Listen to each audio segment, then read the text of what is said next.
Bonjour tout le monde et bienvenue dans cette nouvelle vidéo dans la série consacrée au traitement des dates et des heures dans Excel. Dans des vidéos précédentes, nous avions vu que les dates et les heures sont considérées dans Excel comme des nombres un peu particuliers. Du coup, on a vu qu'on peut faire des opérations, certes limitées vu la nature de ces nombres, mais qu'on a pu quand même faire des opérations d'addition et de soustraction des dates et des heures. Dans cette vidéo et dans les vidéos prochaines, on va voir l'utilisation des fonctions consacrées à la manipulation des dates et des heures dans Excel.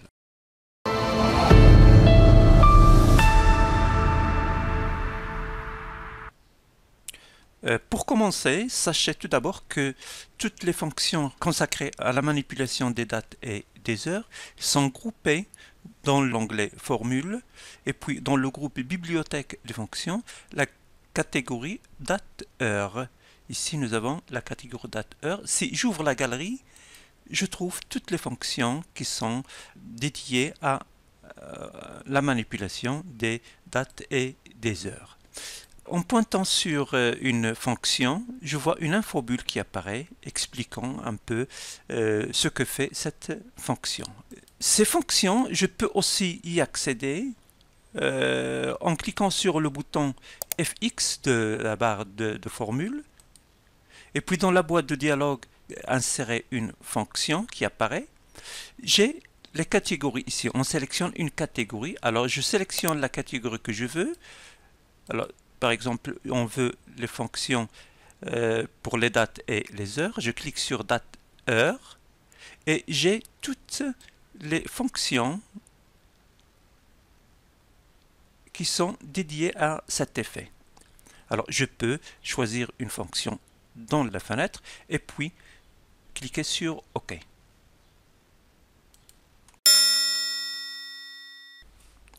La plupart des fonctions Excel exigent des paramètres pour fonctionner, c'est-à-dire les données sur lesquelles elles vont travailler pour donner un résultat. Nous commençons tout d'abord par des fonctions toutes simples concernant les dates et les heures qui ne demandent aucun argument pour fonctionner, à savoir la fonction aujourd'hui et la fonction maintenant. Alors pour insérer une fonction dans une cellule, alors je clique d'abord dans la cellule concernée et puis il y a plusieurs méthodes de travailler. Alors tout d'abord, si je connais bien la syntaxe de la fonction, il suffit que je l'écrive, mais n'oubliez pas de commencer par le symbole égal. Égal aujourd'hui. J'écris le nom de la fonction aujourd'hui.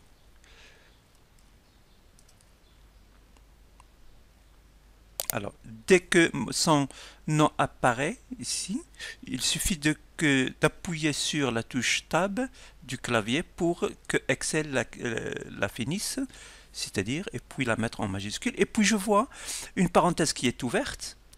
Vu que cette fonction n'exige pas de paramètres, c'est-à-dire d'arguments, alors je ferme seulement la parenthèse, uniquement, c'est-à-dire sans rien mettre entre les parenthèses, et puis je valide.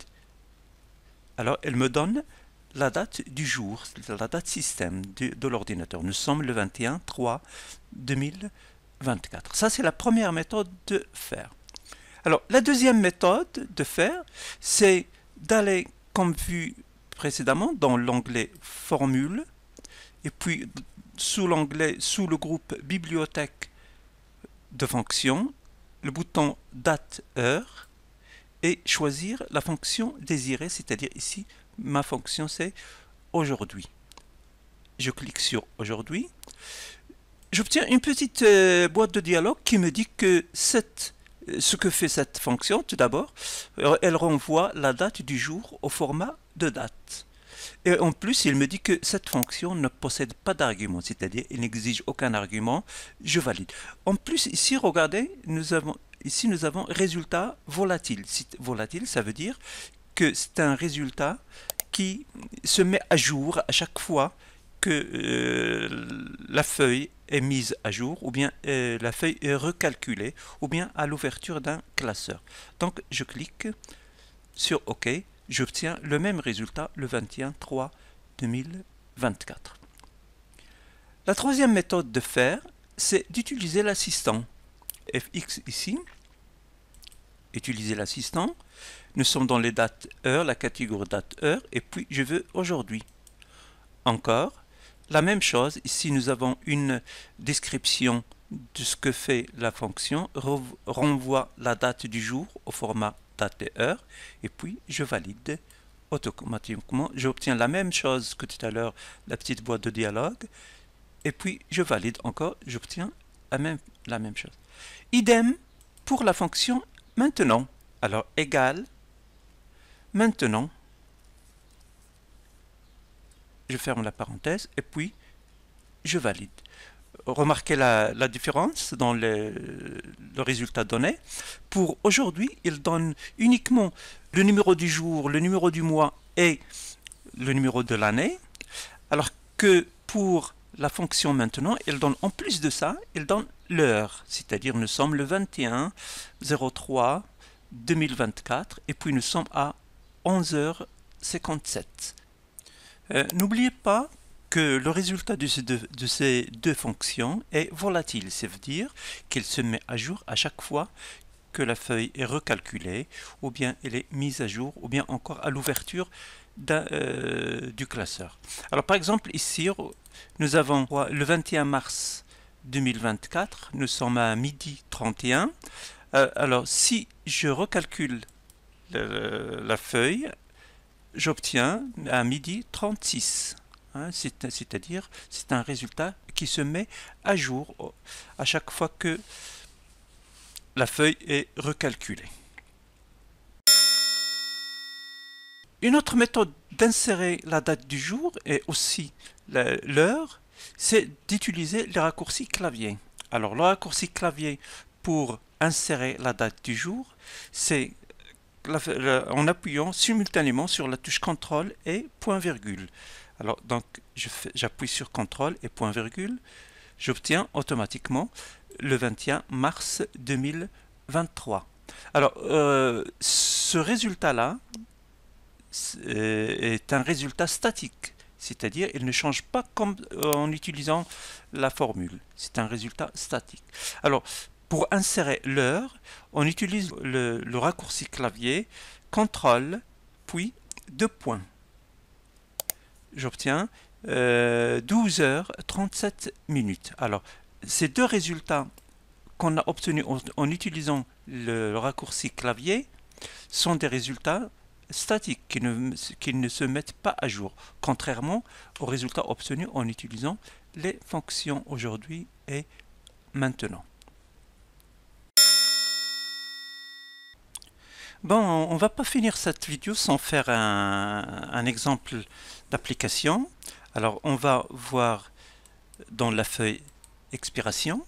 Alors, nous avons ici des produits en boîte, supposons qu'on est dans une supérette, et nous avons des produits de conserve dans les boîtes. Pour chaque produit, nous avons la date d'expiration. L'idée, c'est de faire pour chaque produit le nombre de jours restants avant expiration pour les mettre en avant dans l'espoir de les vendre avant leur date d'expiration. Alors c'est ça l'idée.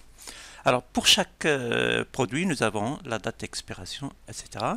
Et ici, nous avons la date du jour. Nous sommes le. Alors ici, qu'est-ce qu'on va mettre? On va mettre la date du jour. Alors, on va mettre une date du jour qui va changer à chaque fois, c'est-à-dire qui va suivre la date système du calendrier. Du coup, on ne va pas utiliser le raccourci clavier qu'on a vu tout à l'heure, c'est-à-dire CTRL point virgule, mais plutôt on va écrire la fonction égale aujourd'hui.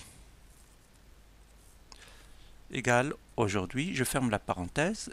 J'obtiens alors la date du jour. Cette date du jour, comme vu, va changer à chaque fois. Demain, il sera le 22 mars, après-demain, il sera le 23 mars, et ainsi de suite. Alors, ici, dans la colonne nombre de jours restants, ou bien les jours restants, je vais calculer la différence entre la date d'expiration et la date d'aujourd'hui.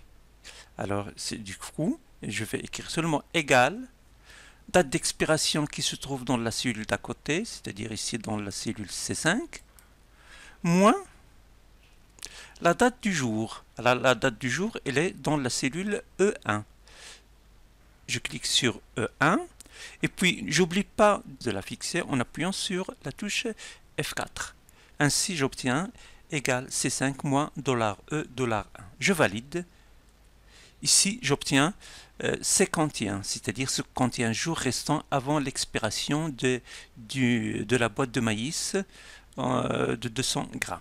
Alors pour ça, je recopie ma formule vers les autres cellules pour obtenir le nombre de jours restants pour chaque produit.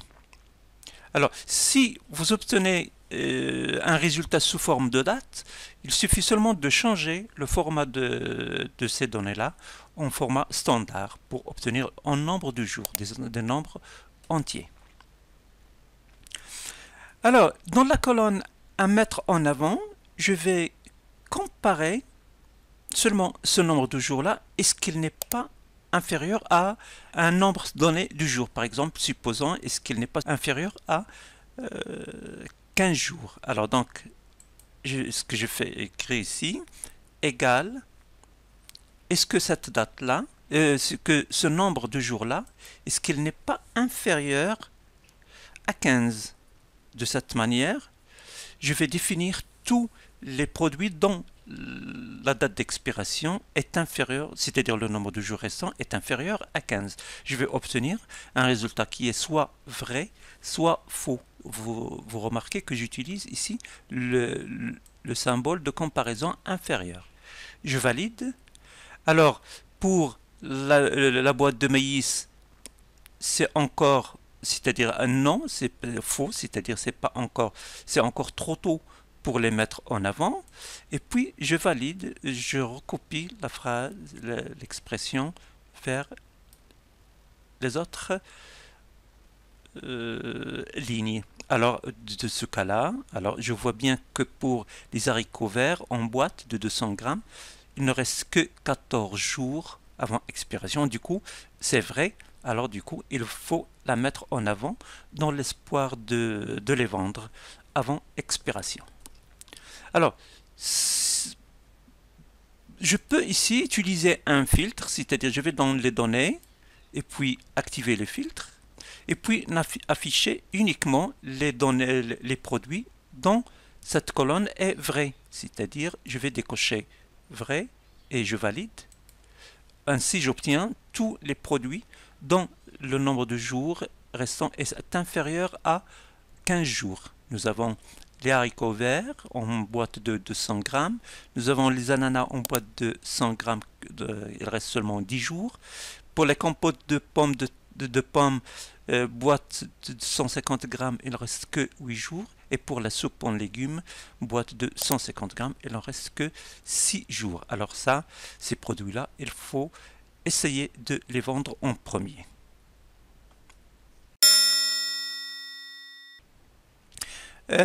Ainsi, notre vidéo prend fin.